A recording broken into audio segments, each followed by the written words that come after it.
This is Kuya Nin's Amazing Stories, audiobook specials. The Shadow Out of Time. By H.P. Lovecraft. Chapter 8. That my strange sense of compulsion was deep and overwhelming is shown by its conquest of my fear.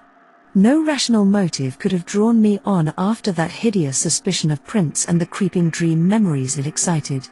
Yet my right hand, even as it shook with fright, still twitched rhythmically in its eagerness to turn a lock it hoped to find. Before I knew it, I was past the heap of lately fallen cases and running on tiptoe through aisles of utterly unbroken dust toward a point which I seemed to know morbidly, horribly well. My mind was asking itself questions whose origin and relevancy I was only beginning to guess. Would the shelf be reachable by a human body? Could my human hand master all the eon-remembered motions of the lock? Would the lock be undamaged and workable?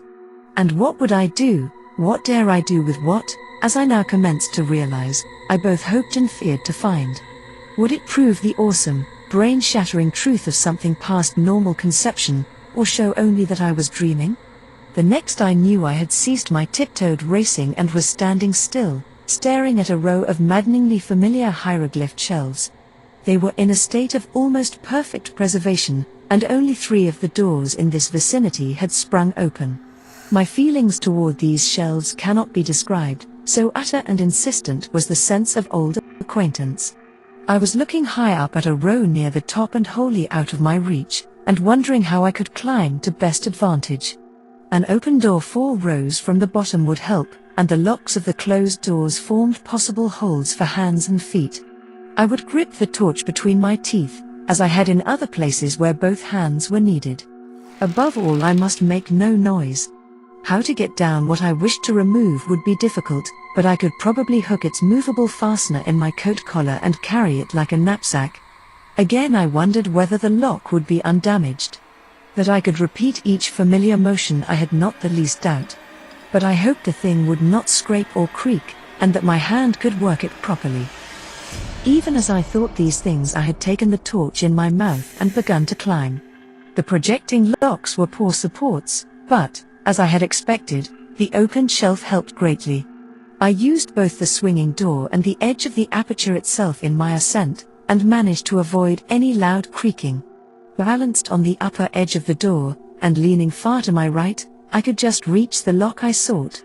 My fingers, half numb from climbing, were very clumsy at first, but I soon saw that they were anatomically adequate. And the memory rhythm was strong in them. Out of unknown gulfs of time, the intricate, secret motions had somehow reached my brain correctly in every detail, for after less than 5 minutes of trying there came a click whose familiarity was all the more startling because I had not consciously anticipated it. In another instant the metal door was slowly swinging open with only the faintest grating sound. Dazedly I looked over the row of greyish case ends thus exposed, and felt a tremendous surge of some wholly inexplicable emotion. Just within reach of my right hand was a case whose curving hieroglyphs made me shake with a pang infinitely more complex than one of mere fright. Still shaking, I managed to dislodge it amidst a shower of gritty flakes, and ease it over toward myself without any violent noise. Like the other case I had handled, it was slightly more than 20 by 15 inches in size, with curved mathematical designs in low relief. In thickness it just exceeded 3 inches.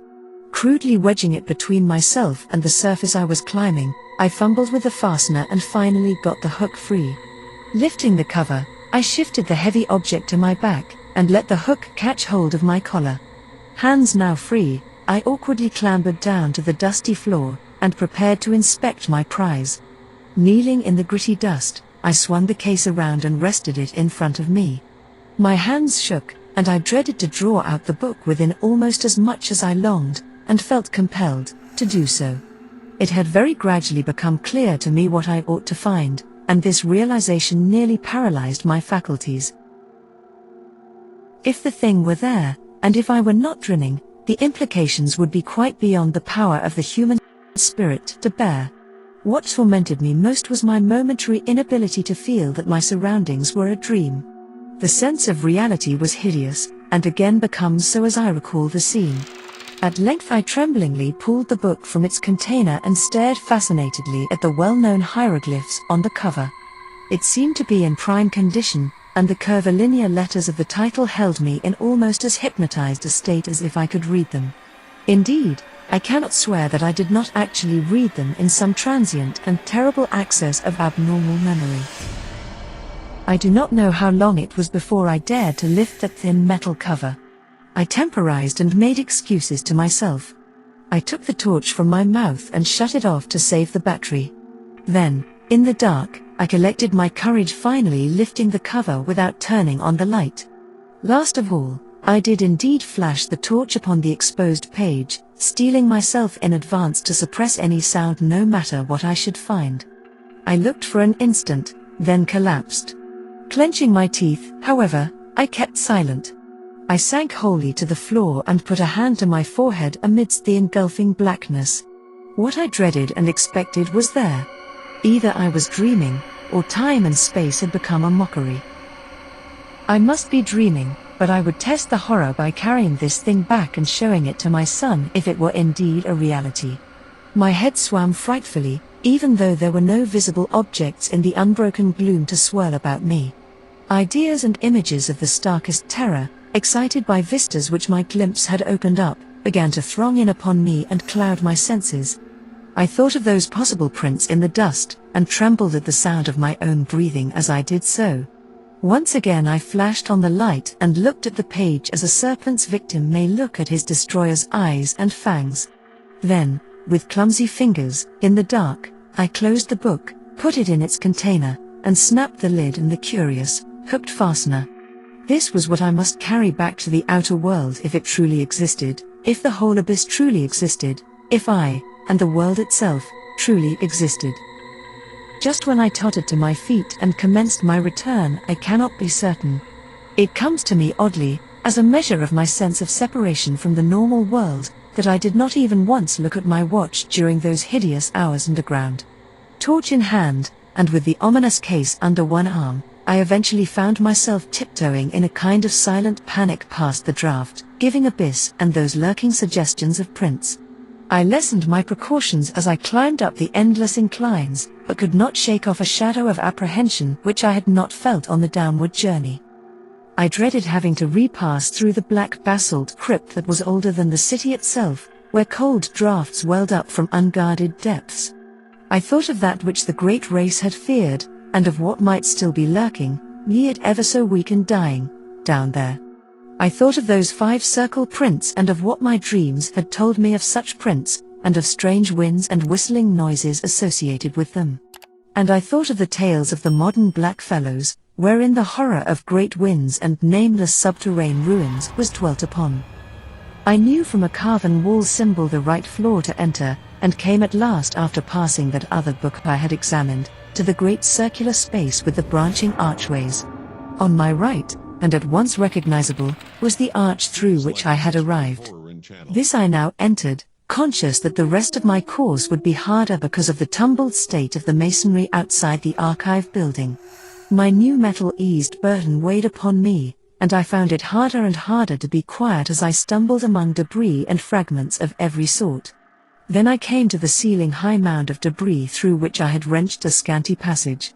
My dread at wriggling through again was infinite, for my first passage had made some noise, and I now, after seeing those possible prints, dreaded sound above all things. The case, too, doubled the problem of traversing the narrow crevice. But I clambered up the barrier as best I could, and pushed the case through the aperture ahead of me. Then, torch in mouth, I scrambled through myself, my back torn as before by stalactites.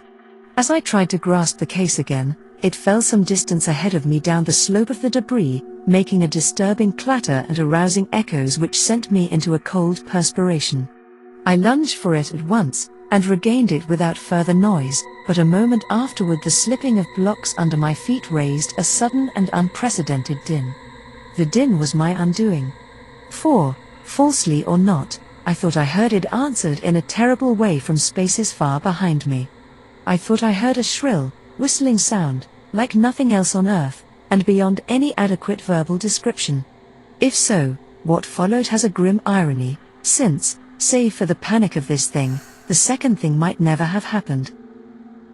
As it was, my frenzy was absolute and unrelieved. Taking my torch in my hand and clutching feebly at the case, I leapt and bounded wildly ahead with no idea in my brain beyond a mad desire to race out of these nightmare ruins to the waking world of desert and moonlight which lay so far above. I hardly knew it when I reached the mountain of debris which towered into the vast blackness beyond the caved-in roof, and bruised and cut myself repeatedly in scrambling up its steep slope of jagged blocks and fragments. Then came the great disaster. Just as I blindly crossed the summit, unprepared for the sudden dip ahead, my feet slipped utterly and I found myself involved in a mangling avalanche of sliding masonry whose cannon-loud uproar split the black cavern air in a deafening series of earth-shaking reverberations. I have no recollection of emerging from this chaos, but a momentary fragment of consciousness shows me as plunging and tripping and scrambling along the corridor amidst the clangor, case and torch still with me. Then, just as I approached the primal basalt crypt I had so dreaded, utter madness came. For as the echoes of the avalanche died down, there became audible a repetition of that frightful alien whistling I thought I had heard before. This time there was no doubt about it, and what was worse, it came from a point not behind but ahead of me. Probably I shrieked aloud then. I have a dim picture of myself as flying through the hellish basalt vault of the Elder Things, and hearing that damnable alien sound piping up from the open, unguarded door of limitless nether blacknesses. There was a wind, too, not merely a cool, damp draught, but a violent, purposeful blast belching savagely and frigidly from that abominable gulf whence the obscene whistling came. There are memories of leaping and lurching over obstacles of every sort, with that torrent of wind and shrieking sound growing moment by moment, and seeming to curl and twist purposefully around me as it struck out wickedly from the spaces behind and beneath. Though in my rear, that wind had the odd effect of hindering instead of aiding my progress, as if it acted like a noose or lasso thrown around me. Heedless of the noise I made, I clattered over a great barrier of blocks and was again in the structure that led to the surface.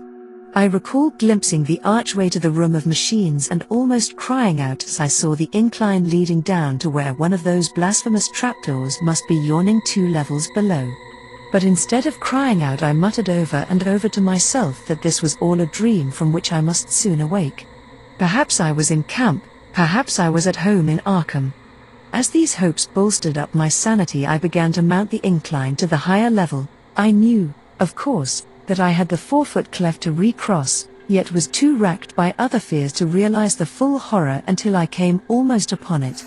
On my descent, the leap across had been easy, but could I clear the gap as readily when going uphill, and hampered by fright, exhaustion, the weight of the metal case, and the anomalous backward tug of that demon wind? I thought of these things at the last moment, and thought also of the nameless entities which might be lurking in the black abysses below the chasm. My wavering torch was growing feeble, but I could tell by some obscure memory when I neared the cleft. The chill blasts of wind and the nauseous whistling shrieks behind me were for the moment like a merciful opiate, dulling my imagination to the horror of the yawning gulf ahead. And then I became aware of the added blasts and whistling in front of me, tides of abomination surging up through the cleft itself from depths unimagined and unimaginable. Now, indeed, the essence of pure nightmare was upon me. Sanity departed, and, ignoring everything except the animal impulse of flight, I merely struggled and plunged upward over the incline's debris as if no gulf had existed. Then I saw the chasm's edge, leapt frenziedly with every ounce of strength I possessed, and was instantly engulfed in a pandemoniac vortex of loathsome sound and utter, materially tangible blackness. This is the end of my experience, so far as I can recall. Any further impressions belong wholly to the domain of phantasmagoria delirium. Dream, madness, and memory merged wildly together in a series of fantastic, fragmentary delusions which can have no relation to anything real. There was a hideous fall through incalculable leagues of viscous, sentient darkness, and a babel of noises utterly alien to all that we know of the earth and its organic life. Dormant, rudimentary senses seemed to start into vitality within me, telling of pits and voids peopled by floating horrors and leading to sunless crags and oceans and teeming cities of windowless, basalt towers upon which no light ever shone. Secrets of the primal planet and its immemorial eons flashed through my brain without the aid of sight or sound, and there were known to me things which not even the wildest of my former dreams had ever suggested. And all the while cold fingers of damp vapor clutched and picked at me, and that eldritch, damnable whistling shrieked fiendishly above all the alternations of babel and silence in the whirlpools of darkness around. Afterward there were visions of the Cyclopean city of my dreams, not in ruins, but just as I had dreamed of it. I was in my conical, non-human body again, and mingled with crowds of the great race and the captive minds who carried books up and down the lofty corridors and vast inclines. Then, superimposed upon these pictures, were frightful, momentary flashes of a non-vestial consciousness involving desperate struggles, a writhing free from clutching tentacles of whistling wind, an insane, bat-like flight through half-solid air, a feverish burrowing through the cyclone-whipped dark, and a wild stumbling and scrambling over fallen masonry. Once there was a curious, intrusive flash of half-sight, a faint, diffuse suspicion of bluish radiance far overhead. Then there came a dream of wind, pursued climbing and crawling, of wriggling into a blaze of sardonic moonlight through a jumble of debris which slid and collapsed after me amidst a morbid hurricane. It was the evil, monotonous beating of that maddening moonlight which at last told me of the return of what I had once known as the objective, waking world. I was clawing prone through the sands of the Australian desert, and around me shrieked such a tumult of wind as I had never before known on our planet's surface. My clothing was in rags, and my whole body was a mass of bruises and scratches. Full consciousness returned very slowly, and at no time could I tell just where delirious dream left off and true memory began. There had seemed to be a mound of tightened blocks, an abyss beneath it, a monstrous revelation from the past, and a nightmare horror at the end, but how much of this was real? My flashlight was gone, and likewise any metal case I may have discovered. Had there been such a case, or any abyss, or any mound? Raising my head, I looked behind me, and saw only the sterile, undulant sands of the desert. The demon wind died down, and the bloated, fungoid moon sank reddeningly in the west. I lurched to my feet and began to stagger southwestward toward the camp. What in truth had happened to me? Had I merely collapsed in the desert and dragged a dream-racked body over miles of sand and buried blocks? If not, how could I bear to live any longer?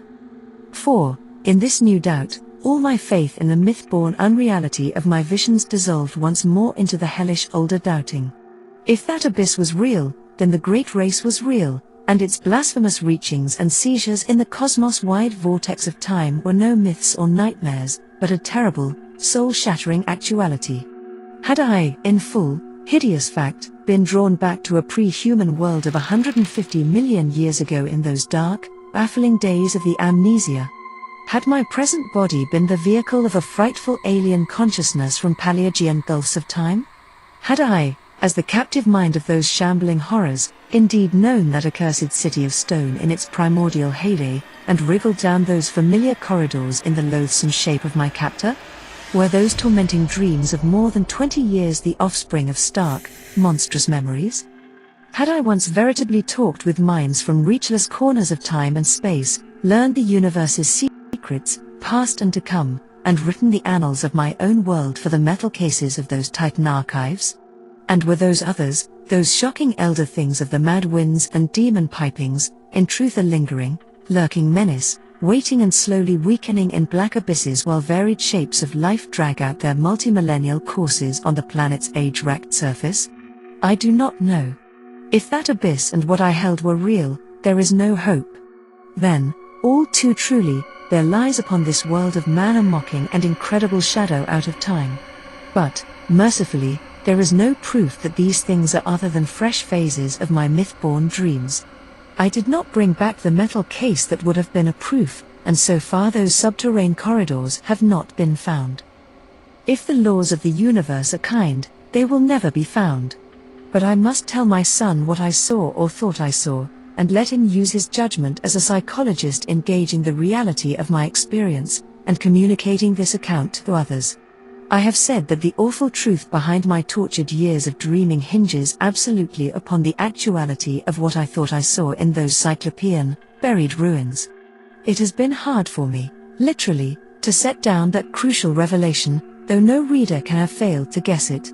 Of course, it lay in that book within the metal case, the case which I pried out of its lair amidst the dust of a million centuries. No eye had seen, no hand had touched that book since the advent of man to this planet. And yet, when I flashed my torch upon it in that frightful abyss, I saw that the queerly pigmented letters on the brittle, neon-brown cellulose pages were not indeed any nameless hieroglyphs of Earth's youth. They were, instead, the letters of our familiar alphabet, spelling out the words of the English language in my own handwriting. The end. Don't forget to subscribe and click the notification bell, so you won't miss any videos of Kuya Nin's amazing stories.